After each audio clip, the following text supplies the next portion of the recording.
Il existe autant de définitions du paysage qu'il existe de paysagistes, ce qui fait que personne ne s'y retrouve. Tant d'ailleurs au niveau du paysage qui serait le corps du territoire, son body. À l'ANPU, nous, par principe de précaution, nous posons le postulat que sans œil, pas de paysage, donc pas de photographie, et pas de photographie évidemment de paysage, donc pas de carte postale. Le paysage serait donc avant tout culturel. Et Loire-Forêt est un véritable cas d'école.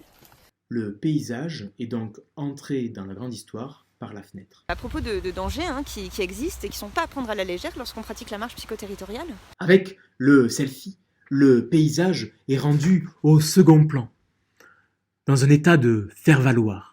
Donc en l'absence de nerf optique, en l'absence de cerveau, on peut se demander ce que deviendraient eh bien, les vertes étendues de Bois-sur-Lignon ou les blanches descentes de Chalmazel. L'Arcadie a dit « Mon paysage est parfait ».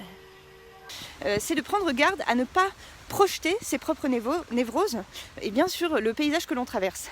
Je conditionne mes yeux dans une quête scotopique.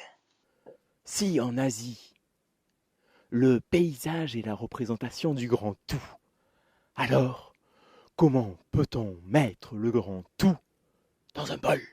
La science nous dit à quel point nos agissements ils peuvent avoir un impact sur l'inconscient territorial par la simple prise en considération ou non du paysage. Le paysage nocturne nous éclaire sur ce que nous ne voyons pas habituellement. Nous avons tous en nous eh bien, le pouvoir de rendre le paysage immortel en le photographiant.